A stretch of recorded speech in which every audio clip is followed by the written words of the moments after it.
आज से तकरीबन 2300 वर्ष पहले 2300 years ago दुनिया में दो सुपर पावर्स थीं। एशिया में ईरान की हखमनशी अंपायर थी, अकमेनिड अंपायर थी, जो कि आज के बलूचिस्तान से तुर्किया तक और सीरिया यानी शाम से मिस्र तक फैली हुई थी। दूसरी सुपर पावर थी यूरोप की मैसिडोनियन अंपायर। इस सल्तनत को शहंशाह फिलिप II ने एक बड़ी ताकत बना दिया था। मैसिडोनियन अंपायर में बल्गारिया, शुमाली मैसिडोनिया, अल्बानिया, यूनान और बहीरा रोम के बहुत से जज़ायर शामिल थे। सिर्फ दो यूनानी इलाके स्पार्टा और क्रेट इसका हिस्सा नहीं थे। शाह फिलिप का दिल मचलता था कि वो किसी तरह हमला करें और अपनी हम पल्ला ईरानी सल्तनत को फतह करके अपना हिस्सा बना लें।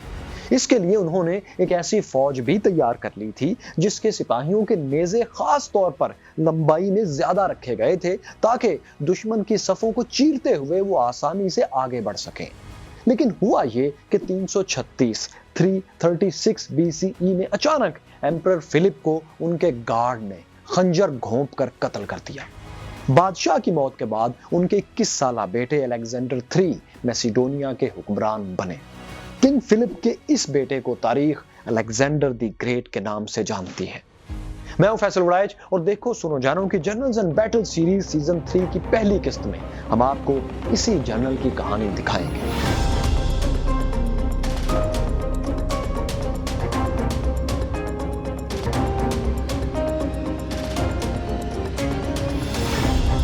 My curious fellows, Alexander the great Iran को फतह करके अपने वालिद का ख्वाब पूरा करना चाहते थे, लेकिन इसके लिए उन्हें फतह की एक पेशगोई चाहिए थी ताकि उनकी जरा नफ्सियाती मदद हो सके। कदीम यूनान में एक मंदिर था जिसे टेंपल ऑफ डेल्फी या अपोलो देवता का टेंपल कहते थे। इसकी सरबराह एक खातून ओरेकल ऑफ डेल्फी थी। यूनानियों का अकीदा था कि ये औरत बराह रास्त अपोलो देवता से गुफ्तगू करके मुस्तकबिल की पेशगोइयां करती है, प्रेडिक्शंस करती है। इसलिए ये औरत उस समाज में, उस यूनानी समाज में बहुत अहमियत की हामिल थी, क्योंकि यूनान में कोई भी हुक्मरान किसी भी बड़ी जंगी मुहिम से पहले ओरेकल से एक मुलाकात जरूरी समझा करते थे ताकि अपनी मुमकिन किस्मत के बारे में जान सकें और फिर कोई अहम फैसला ले सकें। इसीलिए सिकंदर आजम ने भी मुहिम से पहले डेल्फी का रुख किया। अब देखें कि ये साल का वो वक्त था जिसमें ओरेकल मंदिर से बाहर निकलती ही नहीं थी और ना कोई पेशगोई करती थी। ऐसे में सिकंदर आजम जब डेल्फी पहुंचे और ओरेकल से मुलाकात की कोशिश की, ख्वाहिश जाहिर की, तो उसने मिलने से इनकार कर दिया। मगर अलेक्जेंडर इनकार सुनने वाले कहां थे। वो मंदिर में दाखिल हुए, ओरेकल को बाजू से पकड़ा और खींचते हुए बाहर ले आए। खातून ने घबरा कर कहा, अलेक्जेंडर तुम नाकाबिले शिकस्त हो, तुमसे कोई नहीं जीत सकता। यह सुनना था कि अलेक्जेंडर ने ओरेकल का बाजू छोड़ दिया। उन्होंने कहा, अब मुझे किसी और पेशगोई की जरूरत नहीं, ये जुमला, ये अल्फाज काफी हैं। वो मंदिर से बाहर निकले, अपनी फौज जमा की और ईरान पर हमले के लिए रवाना हो गए। उनकी मंजिल ईरानी अंपायर का वो हिस्सा था जो आज तुर्किया कहलाता है। मशहूर ग्रीक हिस्टोरियन प्लूटार्क के मुताबिक सिकंदर आजम के पास इब्तिदा में ज्यादा से ज्यादा 47,000 फौज थी, जिसमें 4,000 घुड़सवार थे। ये साल था 334 BCE। उस वक्त ईरान के तख्त पर दारियोस III बराजमान थे, शहनशाह थे। उन्हें यूनानी फौज की आमद की खबर मिल गई थी, लेकिन फिर भी उन्होंने फौरी तौर पर मुकाबले के लिए अपनी तरफ से कोई फौज रवाना नहीं की, बल्कि उन्होंने यूनानी फौज को रोकने का टास्क तुर्किया के मुकामी गवर्नर्स को दे दिया, जो कि उनके मातहत थे। यूनानी फौज दर्रा दानियाल, डार्डेनियल को अबूर करके तुर्किया के एशियाई इलाकों में दाखिल हो गई। कुछ ही दिनों में सिकंदर आजम का ईरानी फौज से पहला मुकाबला हुआ, जो कि मुकामी गवर्नर्स की कमान में यूनानियों को रोकने के लिए आई हुई थी, उसी फौज से। इस फौज को, ईरानी फौज को, दो कमांडर्स लीड कर रहे थे। मई 334 में यूनानियों और ईरानियों की पहली लड़ाई एक दरिया के किनारे लड़ी गई, जिसे बैटल ऑफ द ग्रेनेक्स कहा जाता है। इस जंग में नक्शा कुछ यूं था कि दरिया के एक साइड पर ईरानी फौज खड़ी थी और दूसरी साइड पर यूनानी फौज। ईरानियों वाली साइड के दरिया के किनारे काफी बुलंद थे और फिसलन भी थी। उन तक पहुंचना यूनानी फौज के लिए मुश्किल था, लेकिन सिकंदर आजम ये मुश्किल अबूर करते हुए अपने कुछ घुड़सवार दस्तों समेत दरिया में कूद गए। दुश्मन ने उन्हें रोकने के लिए तीरों की बारिश कर दी, लेकिन वो अपनी ढालों पर तीर रोकते हुए आगे बढ़ते चले गए। دریا پار کر کے کسی نہ کسی طرح وہ اس کے کناروں پر بھی چڑھ گئے اور وہاں موجود ایرانی فورسز کو پیچھے دھکیلنا شروع کر دیا۔ الیگزینڈر کے اس دلیرانہ حملے کی وجہ سے باقی یونانی فوج کے لیے دریا عبور کرنا آسان ہو گیا، کیونکہ اس دوران ایرانی فورسز کی پوری توجہ سکندر یونانی اور ان کے ساتھیوں پر تھی جو دریا عبور کر رہے تھے۔ اس لیے باقی پوری فوج آرام سے دریا عبور کر گئی اور انہوں نے ایرانی دشمنوں پر بھرپور حملہ کر دیا۔ لڑائی کے دوران ایک لمحہ ایسا آیا جو شہنشاہ سکندر کے لیے تباہ کن ثابت ہو سکتا تھا۔ وہ ایسے کہ دو ایرانی کمانڈرز میں سے ایک کے ساتھ ان کی دو بدو لڑائی جاری تھی کہ اتنے میں دوسرا ایرانی کمانڈر بھی ان کے پاس پہنچ گیا۔ اس نے پیچھے سے سکندر اعظم کے سر پر کلہاڑے سے وار کیا۔ کلہاڑا ان کے سر پر رکھے ہیلمٹ کو چیرتا ہوا بالوں تک آ گیا، لیکن سر کو زخمی نہیں کر سکا۔ کمانڈر نے کلہاڑا واپس کھینچا اور دوبارہ وار کرنے کے لیے ہاتھ بلند ہی کیا تھا کہ شہنشاہ کے ایک ساتھی نے حملہ آور کو قتل کر دیا۔ یوں الیگزینڈر بال بال بچ گئے، جبکہ اسی کشمکش میں انہوں نے دوسرے سینئر ایرانی کمانڈر کو خود اپنے ہاتھ سے قتل کر دیا۔ دونوں کمانڈرز کی موت کے بعد ایرانیوں کے قدم اکھڑ گئے اور وہ میدان جنگ سے بھاگ نکلے۔ الیگزینڈر کے لیے آگے کا راستہ کھل گیا اور انہوں نے ایرانیوں کے خلاف پہلی جنگ جیت لی تھی۔ گرینیکس کی فتح کے بعد سکندر اعظم ترکیہ کے ساحلی شہروں کو فتح کرتے ہوئے شام اور عراق کی طرف بڑھے۔ اس دوران انہوں نے ایک قدیم ریاست فریجیا کے دارالحکومت گورڈین کو بھی فتح کیا۔ یہ شہر ترکیہ کے موجودہ کیپٹل انقرہ کے ساؤتھ ویسٹ میں تقریباً 80 کلومیٹر دور تھا۔ اس شہر کی باقیات آج بھی موجود ہیں۔ جب سکندر یونانی فاتحانہ اس شہر میں داخل ہوئے تھے تو انہوں نے ایک رتھ یعنی قدیم گھوڑا گاڑی کی ایک شکل کھڑی دیکھی تھی۔ یہ رتھ ایک رسی کے ذریعے ستون سے بندھا ہوا تھا۔ یہ رسی تہ در تہ اتنی مہارت سے باندھی گئی تھی کہ اس کے سرے دکھائی نہیں دیتے تھے اور اسے کھولنا ناممکن تھا۔ لیجنڈ تھی کہ یہ رتھ شہر کے پہلے حکمران کی ملکیت تھا اور جو بھی اس پر بندھی رسی کو کھولے گا وہی ایشیا کا بادشاہ ہوگا۔ سکندر اعظم نے جب یہ بات سنی تو اس نے خنجر لے کر سب سے باہر والی تہ کو چیر دیا، جس سے کہ نیچے چھپے ہوئے رسی کے سرے واضح ہو گئے اور سکندر اعظم نے آرام سے یہ رسی کھول لی۔ اب لیجنڈ کے مطابق وہ ایشیا کے بادشاہ بن سکتے تھے۔ اوریکل آف ڈیلفی کی ناقابل شکست والی پریڈکشن پیشگوئی کے بعد یہ دوسرا موقع تھا کہ سکندر اعظم کو ایران کے خلاف اپنی فتح کا پختہ یقین ہو چلا تھا۔ مزے کی بات یہ ہے کہ جب سکندر اعظم کو فتح کی بشارتیں مل رہی تھیں اور اس طرح کی نشانیاں مل رہی تھیں تو عین اس وقت ان کے دشمن ایرانی شہنشاہ داریوس کو بھی کوئی جیت کی خوشخبریاں ہی سنائے چلے جا رہا تھا۔ وہ کیسے؟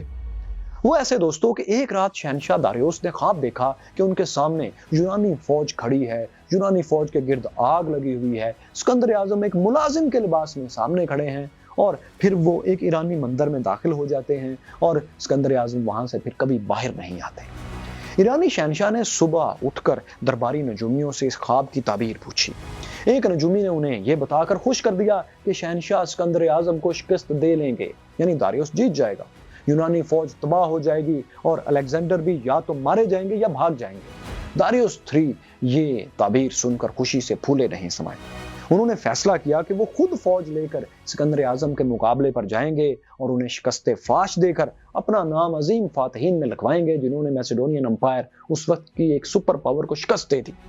لیکن دوستو، جب انہوں نے اپنے اس فیصلے سے درباریوں کو آگاہ کیا تو وہاں موجود ایک شخص نے شدید مخالفت کی۔ اس شخص کا نام تھا کریڈیمس۔ کریڈیمس ایک یونانی ملٹری ایکسپرٹ تھا۔ دراصل اس دور میں ہزاروں یونانی سولجرز پیسے اور اچھے روزگار کے لیے ایرانی فوج میں بھی شامل ہو جایا کرتے تھے۔ آپ انہیں کرائے کے فوجی بھی کہہ سکتے ہیں۔ تو یہ یونانی کریڈیمس بہت ہوشیار اور تجربہ کار فوجی تھا۔ اس نے داریوس سے درخواست کی کہ آپ خود فوج لے کر الیگزینڈر کے مقابلے پر نہ جائیں بلکہ مجھے سپہ سالار بنا کر بھیج دیں۔ اگر آپ خود گئے اور آپ کو کوئی نقصان پہنچا تو پوری ایرانی سلطنت داؤ پر لگ جائے گی۔ ظاہر ہے ساری سلطنت تو بادشاہ کی ذات پر ہی کھڑی ہوتی تھی، بادشاہ ختم تو سب ختم۔ تو دوستو، کریڈیمس کا مشورہ معقول تھا لیکن باقی ایرانی درباریوں کو پسند نہیں آیا۔ انہوں نے یہ گوارا نہیں کیا کہ ان کا شہنشاہ ایک غیر ملکی کے مشورے کو ان کی صلاح پر ترجیح دے۔ انہوں نے کریڈیمس کی اس پیشکش کو مسترد کر دیا کہ اسے فوج کا کمانڈر بنا دیا جائے۔ درباریوں نے الٹا اس یونانی کمانڈر پر الزام لگایا کہ تم فوج لے کر جاؤ گے اور سکندر کے سامنے ہتھیار ڈال دو گے، یعنی ہمارے ساتھ دھوکہ کرو گے۔ اس الزام پر کریڈیمس کا خون کھول اٹھا۔ वो ईरानियों को बुज़दिली के ताने देने लगा। शहनशाह दारियोस को अपनी कौम पर एक गैर मुल्की, एक यूनानी का तंज बहुत नागवार गुजरा और उन्होंने क्लिडिमस को कत्ल करवा दिया। जब सिपाही क्लिडिमस को कत्ल करने के लिए ले जा रहे थे तो वो चीख चीख कर कह रहा था, ये बेइंसाफी है, ये जुल्म है, इस गैर मुनसिफाना सजा की कीमत दारियोस को अपने तख्त और सल्तनत की सूरत में चुकाना पड़ेगी। यूं दोस्तों वो शख्स जो शहनशाह को दानिशमंदाना राय दे रहा था मारा गया। इसके बाद दारियोस III ने अपने गवर्नर्स को खत भेजे कि अपनी फौजें लेकर इराकी शहर बाबुल पहुंच जाएं, जहां से उन्होंने फिर तुर्किया की तरफ कूच करना था। चुनांचे ये फौजें जमा होने लगी। हिस्टोरियन प्लूटार्क के मुताबिक ईरानी फौज की तादाद 6 लाख थी, 600,000। ताहम मॉडर्न हिस्टोरियंस इस तादाद को मुबालगा आराई, एग्जैजरेशन करार देते हैं कि ईरानी फौज की तादाद ज्यादा तो थी यूनानियों से, लेकिन इतनी ज्यादा नहीं थी। ईरानियों के मुकाबले में सिकंदर आजम के पास वैसे उस वक्त 30,000 फौजी थे। बाकी जो सिकंदर यूनानी के साथ फौज थी वो या तो फतह करने वाले जो शहर थे वहां मसरूफ थी जिन्हें फतह करना था, या जो शहर फतह कर लिए थे वहां तैनात थी। अब ऐसा था कि बाबुल से ईरानी फौज सिकंदर यूनानी के मुकाबले के लिए आ रही थी। सिकंदर आजम अपनी फौज के साथ तुर्किया के इलाके आइसस में कैंप लगाए उसी का इंतजार भी कर रहे थे। यह इलाका भी एक दरिया के करीब वाक़या था। जाहिर है ईरानी फौज की आमद की इत्तला तो उन्हें मिल चुकी थी, लेकिन उन्हें उसके रास्ते का दुरुस्त अंदाजा नहीं था कि दारियोस कहां से आएगा। गलत इंटेलिजेंस की बुनियाद पर उन्होंने समझा कि शायद दुश्मन ईरानी दारियोस का लश्कर जुनूब में सीरिया, शाम की तरफ से आएगा। चुनांचे वो अपनी फौज लेकर सीरिया की तरफ चले गए। जो फौजी इस मुहिम के दौरान बीमार हो चुके थे या मुख्तलिफ लड़ाइयों में जख्मी हो गए थे, उन्हें आइसस में ही छोड़ दिया गया। लेकिन जब सिकंदर आजम शाम चले गए, सीरिया चले गए, तो ईरानी शहनशाह उनकी मुखालिफ सिमत शुमाल की जानिब नॉर्थ से आइसस पहुंच गए। उन्होंने आइसस पर कब्जा करके वहां मौजूद जख्मी और बीमार यूनानी सिपाहियों को पकड़ लिया। उनके हाथ काट कर उन्हें आजाद छोड़ दिया गया कि वो जाकर सिकंदर आजम को अपनी हालत दिखाएं और खौफजदा करें उनके लश्कर को कि दारियोस कितना जालिम है। जब ये सिपाही सिकंदर आजम के पास पहुंचे और उन्हें सारा माजरा कह सुनाया तो वो फौरी पलटे और शुमाल की तरफ, नॉर्थ की तरफ बढ़ने लगे। जल्द ही वो आइसस के करीब पहुंच गए। इत्तेफाक देखिए कि इस बार भी उनके और ईरानी लश्कर के दरमियान में एक दरिया था। अब एक तारीखी जंग दोस्तों, द बैटल ऑफ आइसस होने जा रही थी, जिसने एशिया के नए हुक्मरान का फैसला कर देना था।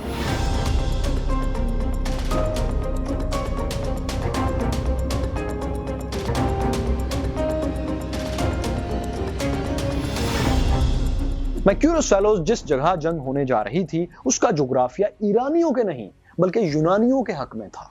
मैदान जंग पहाड़ियों और बहिरा रोम के दरमियान की एक जगह थी। ईरानी शहनशाह दारियोस के लिए अपने घुड़सवार दस्तों को बड़े पैमाने पर फैलाकर जंग करना और दुश्मन को घेर लेना इसी वजह से नामुमकिन था। इसी जियोग्राफी के जबर में बहरहाल ईरानियों ने जंग के लिए सफबंदी कर ली। शहनशाह दारियोस की फौज जंग के रवायती तरीके पर 3 हिस्सों में तकसीम थी। सेंटर में पैदल फौज थी, यानी नेज़ों और तलवारों से मुसल्लह फौजी दरमियान में थे। सेंटर के दाएं तरफ घुड़सवार दस्ते थे, जबकि बाएं जानिब तीर अंदाजों की सफ़ें थी। इन तीर अंदाजों को सपोर्ट करने के लिए इनके पीछे कुछ पैदल फौज भी मौजूद थी। सेंटर वाली पैदल फौज के पीछे दारियोस III अपने शाही रथ पर सवार थे। इस रथ को 10,000 शाही गार्ड्स ने घेर रखा था, जो कि बाकी सारी फौज के अलावा थे। ईरानी फौज के सामने दरिया था। दरिया में चूंकि पानी कम था, इसलिए कुछ ईरानी घुड़सवार दस्ते इसे पार करके यूनानी फौज के दाएं जानिब काफी फासले पर खड़े हो चुके थे, तैयार होकर खड़े थे, ताकि जैसे ही यूनानी फौज दरिया पार करके ईरानियों पर हमला करे, ये घुड़सवार दस्ते पीछे से उनको घेर लें और उन पर हमला कर दें। ईरानी फौज की इस तरतीब के मुकाबले में सिकंदर आजम ने अपनी यूनानी फौज की सफबंदी थोड़ी मुख्तलिफ की थी। गो के उनकी फौज तादाद में बहुत कम थी, लेकिन उन्होंने अपनी सफों के दरमियान में सेंटर में पैदल दस्ते तैनात कर दिए थे, जबकि इन दस्तों के दाएं और बाएं घुड़सवार खड़े थे। वो खुद भी दाएं तरफ वाले घुड़सवारों में शामिल थे। सिकंदर आजम की पोजीशन के सामने दुश्मन के तीरंदाज थे, ईरानी तीरंदाज, जबकि दाएं जानिब काफी दूर ईरानी घुड़सवार जो दरिया अबूर करके आए थे वो भी खड़े थे। अब इस तरतीब में जंग यूं शुरू हुई कि सबसे पहले दाएं जानिब से ईरानी घुड़सवार दस्तों ने दरिया अबूर करके यूनानी फोर्सेस पर हमला कर दिया। اس کے ساتھ ہی یونانی فوج کی طرف سے بھی ایک اٹیک لانچ کر دیا گیا، وہ ایسے کہ پیدل یونانی فوجی دریا میں کودے اور اسے عبور کر کے ایرانی فوج کے سینٹر میں موجود انفینٹری یعنی پیدل فوج پر پل پڑے۔ دونوں طرف گھمسان کا رن چھڑ گیا، لیکن سکندر اعظم نے دریا پار نہیں کیا کیونکہ اس جانب تیر انداز کھڑے تھے۔ ان کے کھڑے ہونے کا مطلب یہ تھا کہ یہاں دشمن دریا عبور نہیں کرنا چاہتا بلکہ دفاع کرنا چاہتا ہے، وہیں رک کر۔ چنانچہ سکندر یونانی نے اس سائیڈ سے بے فکر ہو کر اپنے گھوڑے کی لگامیں اس ایرانی گھوڑ سوار دستے کی طرف موڑ دیں جو یونانی فوج پر پیچھے سے حملہ کرنے کے لیے وہاں پر پوزیشن لیے کھڑا تھا، انتظار میں کھڑا تھا۔ سکندر اعظم اور ان کے گھوڑ سوار دستوں نے ان ایرانیوں کو دریا کے پار اتنی دور دھکیل دیا کہ وہ اپنی باقی فوج کی مدد بھی نہیں کر سکے۔ اس دوران دریا پار ایرانی تیر انداز اپنی جگہ کھڑے رہے کیونکہ تیر انداز آگے بڑھ کر حملہ نہیں کر سکتے تھے۔ اگر گھوڑ سوار یہاں ایرانیوں نے تعینات کیے ہوتے تو شاید صورتحال مختلف ہوتی۔ تو خیر، ایرانی شہنشاہ نے یہاں صرف تیر انداز تعینات کر کے غلطی تو کر لی تھی۔ اس غلطی کا فائدہ اٹھا کر سکندر اعظم پلٹے اور اپنے سواروں اور کچھ پیدل دستوں کے ساتھ دریا عبور کر کے ان تیر اندازوں پر ٹوٹ پڑے، لپک پڑے جو ڈیفنس کے لیے موجود تھے۔ ایرانیوں نے ان پر خوب تیر برسائے، لیکن یونانیوں نے زیادہ تر تیر اپنی ڈھالوں پر اپنے تجربے سے روک لی۔ یوں وہ بہت کم نقصان اٹھا کر تیر اندازوں تک پہنچ گئے اور ان کا صفایا کر دیا۔ بچے کھچے تیر انداز الٹے قدموں دوڑے اور پیچھے کھڑے پیدل سپاہیوں کی صفوں میں گھس کر ان کا ڈسپلن بھی تتر بتر کر دیا۔ اس طرح سکندر اعظم کے گھوڑ سوار دستے تیر اندازوں کے پیچھے کھڑے پیدل فوجیوں تک بھی پہنچ گئے اور ان کی صفیں بھی الٹ دی۔ ایرانی تیر انداز اور پیدل فوج شکست کھا کر ادھر ادھر بھاگنے لگے۔ ان کی شکست کے ساتھ ہی دشمن کا بایاں بازو ٹوٹ گیا۔ اب سکندر اعظم کے سامنے وہ راستہ کھل گیا جہاں سے وہ محافظوں کے حصار میں کھڑے ایرانی شہنشاہ داریوس کی طرف بڑھ سکتے تھے۔ وہ بجلی کی سی تیزی سے آگے بڑھے اور شاہ کے محافظوں پر ٹوٹ پڑے۔ کہتے ہیں کہ ایک موقع پر وہ داریوس 3 کے بہت قریب پہنچ گئے تھے۔ لیجنڈ ہے کہ ایرانی شہنشاہ نے اپنے یونانی حریف پر خنجر سے وار بھی کیا تھا۔ یہ خنجر سکندر یونانی کی ٹانگ میں لگا تھا جس سے وہ معمولی زخمی ہو گئے۔ دوستو، اس دوران یہ ہوا کہ لڑائی کو اپنے اتنے قریب دیکھ کر شاہی رتھ کے گھوڑے بدک گئے اور یوں لگا کہ وہ داریوس کو، شہنشاہ کو لے کر دشمن کی صفوں میں گھس جائیں گے۔ شہنشاہ کے کچھ گارڈز نے جلدی سے انہیں اس رتھ سے اتارا اور ایک دوسرے رتھ میں سوار کرا دیا۔ اس وقت یونانی سولجرز اتنے قریب آ چکے تھے کہ ایرانی شہنشاہ کو اپنی جان کے لالے پڑ چکے تھے۔ وہ لڑائی جاری رکھنے کے بجائے رتھ دوڑاتے ہوئے میدان جنگ سے محافظوں سمیت فرار ہو گئے۔ وہ اتنی جلدی میں تھے کہ اپنے کیمپ اور حرم کی خواتین کو بھی پیچھے ہی چھوڑ گئے۔ سکندر اعظم نے کچھ گھوڑ سواروں کے ساتھ ان کا تعاقب کیا۔ دونوں کے درمیان محض آدھے میل کا فاصلہ تھا، لیکن کسی طرح ایرانی شہنشاہ بابل کی طرف فرار ہونے میں کامیاب ہو گئے۔ سکندر یونانی ان کا تعاقب چھوڑ کر لوٹ آئے، لیکن شہنشاہ کا ایک رتھ، تمام شاہی علامات اور ایک کمان ان کے قبضے میں آ چکی تھی۔ داریوس کے فرار کی خبر پھیلتے ہی باقی ایرانی سوار اور پیدل دستے جو اپنے سامنے موجود یونانیوں سے لڑ رہے تھے وہ بھی بھاگ نکلے۔ فاتح یونانی فوج نے ایرانی کیمپ پر قبضہ کر لیا اور اس کا تمام مال اسباب لوٹ لیا۔ داریوس 3 کا شاہی خیمہ، والدہ، بیوی اور 2 بیٹیاں بھی اب یونانیوں کی قید میں تھیں۔ کہتے ہیں کہ جب سکندر اعظم شاہی خیمے میں داخل ہوئے اور وہاں سونے چاندی کے برتن اور دوسرا مال اسباب دیکھا تو انہوں نے کہا، ایسا لگتا ہے بادشاہ بننے کا مطلب یہاں یہی کچھ ہے، یعنی جس کے پاس اتنا مال و دولت ہے وہی بادشاہ ہے۔ سکندر اعظم نے اپنے فوجیوں کو لوٹ مار کی اجازت تو دی، لیکن انہوں نے شہنشاہ داریوس کے حرم کی خواتین کے ساتھ اچھا سلوک کیا۔ یہ خواتین کیمپ میں رو پیٹ رہی تھیں کہ شاید ایرانی شہنشاہ مارے جا چکے ہیں، لیکن سکندر اعظم نے انہیں یقین دلایا کہ شہنشاہ زندہ ہیں اور آپ لوگوں سے اچھا سلوک کیا جائے گا۔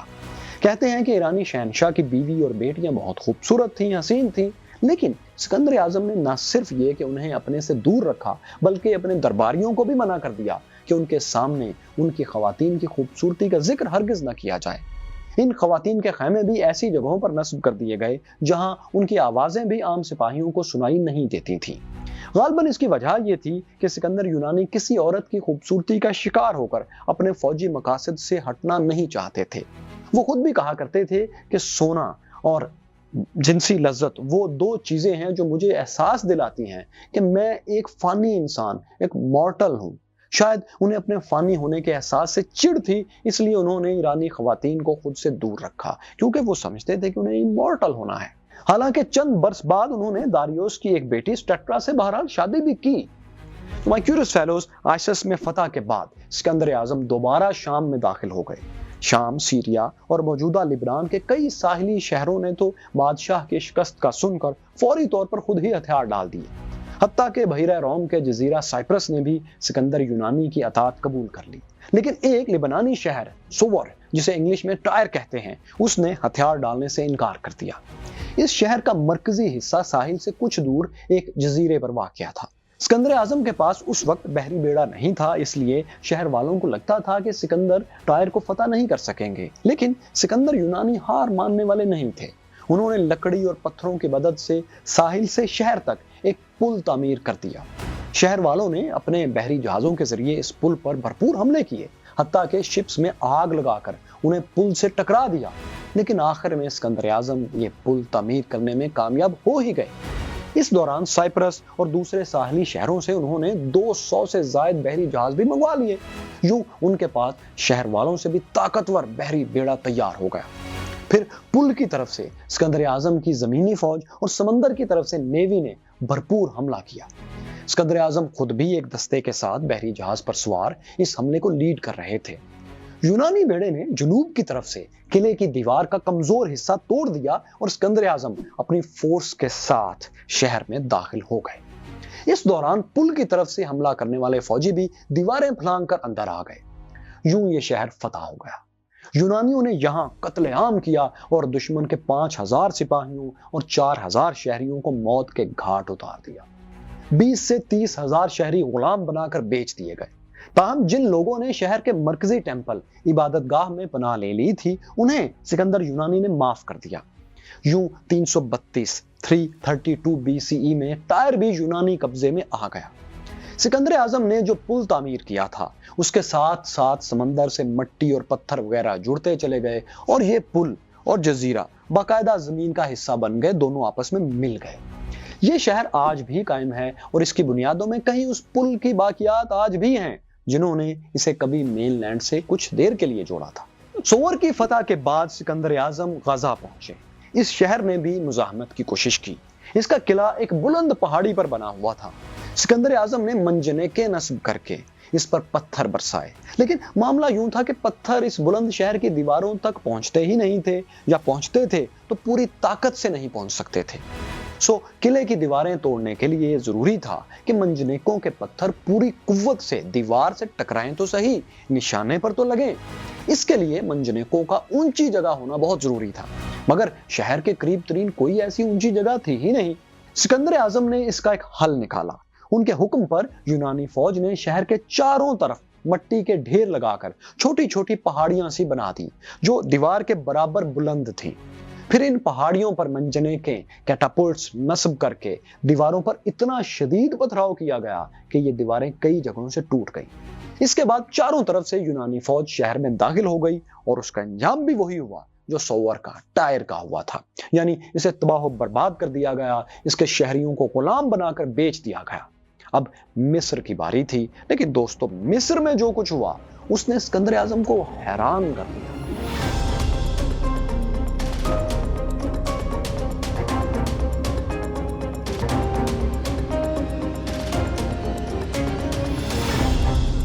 माय क्यूरियस फेलोज, मिस्र गो के ईरानी एम्पायर का हिस्सा तो था, लेकिन वहां के लोग ईरानियों की गुलामी से तंग आ चुके थे।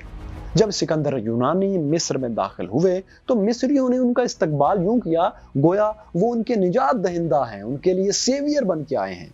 मिस्र के हर शहर ने उनके सामने सरेंडर कर दिया।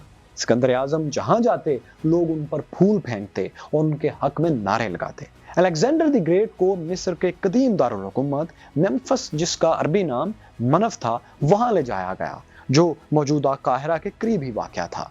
यहाँ मुकामी मजहबी रहनुमाओं ने उन्हें कदीम मिस्री हुक्मरानों फिरौनों जैसा लिबास पहनाया और उनके सर पर ताज भी वही रखा जो फिरौन इस्तेमाल किया करते थे। इस तरह सिकंदर आजम मिस्र के फिरौन बन गए और इस हैसियत में वो मिस्री देवता रा यानी सूरज के बेटे भी करार पाए। उन्होंने बहीरे रोम के मिस्री साहिल पर अपने नाम से एक शहर अलेक्जेंड्रिया या सिकंदरिया भी जिसे कहा जाता है वो आबाद किया। इसी शहर में फिर सिकंदर आजम के जानशीनों ने बहरी जहाजों की रहनुमाई के लिए एक टावर या एक लाइट हाउस तामीर किया, जो दुनिया के 7 अजायबात 7 वंडर्स ऑफ एंशिएंट वर्ल्ड में शामिल है। मिस्र में क़याम के दौरान सिकंदर आजम को अपने मुतालिक तीसरी बिशारत भी मिली। दोस्तों, सिकंदर आजम के मुतालिक ऐसी लेजेंड्स भी मशहूर थी कि उनके असल वालिद देवता ज़ियोस थे, शाह फिलिप II नहीं। सिकंदर आजम को भी अपने देवताओं की औलाद होने का यकीन था और वो इस यकीन को कंफर्म करना चाहते थे। इसके लिए वो एक ऐसे मंदिर में गए जो मिस्रियों के लिए वैसा ही मुकद्दस था जैसा कि यूनानियों के लिए ओरेकल ऑफ डेल्फी। मिस्र के मगरबी सहरा में सिवा नाम का एक नखलिस्तान है। यहाँ एक मंदिर था जिसे टेंपल ऑफ आमून या आमोन का मबद कहते थे। आमोन देवता मिस्री देवमाला इजिप्शियन माइथोलॉजी में यूनानी देवता ज़्यूस का हमपल्ला था, बल्कि यूनानी लोग इन दोनों देवताओं को एक ही समझते थे। यही वजह थी कि सिकंदर आजम भी इस मंदिर में गए और इसके बड़े पुजारी से मुलाकात की। इस मुलाकात में क्या गुफ्तगू हुई ये तो किसी को मालूम नहीं, लेकिन मंदिर से निकलने के बाद सिकंदर आजम बहुत मुतमईन और खुश थे। यह भी कहा जाता है कि पुरोहित ने उन्हें यह कंफर्म कर दिया था कि वो देवताओं की औलाद हैं, फिलिप II की नहीं। अलेक्जेंडर द ग्रेट को ओरेकल ऑफ डेल्फी, फिर गॉर्डन में रथ को खोलने के वाक़े और उसके बाद आमोन के मंदिर से भी खुशखबरियों पर खुशखबरियां मिल रही थी। यानी अब उन्हें यकीन हो गया था कि वो हर सूरत कामयाब होंगे, नाकामी का मुंह वो कभी नहीं देखेंगे। सो उन्होंने बेफिक्र होकर दारियोस III से फैसलाकुन जंग की तैयारी शुरू कर दी। इस जंग के जरिए वो ईरानी एम्पायर का बाकी हिस्सा भी, जिसमें कि इराक से बलोचिस्तान तक के इलाके शामिल थे, इन सब को फतह कर लेना चाहते थे। सिकंदर यूनानी, जो खुद को अब पेशगोइयों के मुताबिक नाकाबिले शिकस्त समझ चुके थे, उनके साथ इस बाकी ईरान में क्या हुआ? ईरानी तख्त का दोस्तों एक तीसरा दावेदार भी था, वो कहां से आ गया? सिकंदर आजम हिंदुस्तान कैसे पहुंचे? ये सब आपको दिखाएंगे, लेकिन जनरल्स एंड बैटल सीजन 3 की अगली किस्त में। दोस्तों, जनरल्स एंड बैटल में इससे पहले हम आपके लिए खालिद बिन वलीद और सेकेंड वर्ल्ड वॉर की बेहतरीन जंगों पर 2 सीजन्स ला चुके हैं, जिनमें तारीखी हकायक और वीडियोग्राफिक्स की मदद से उस दौर का अहवाल, उन जंगों, उन जनरल्स की कहानियां आपको दिखाई गई थी। ये दोनों शानदार सीजन्स आप यहाँ और यहाँ देख सकते हैं। यहाँ जानिए कि सिराजुद्दौला और मीर जाफर की कहानी थी क्या।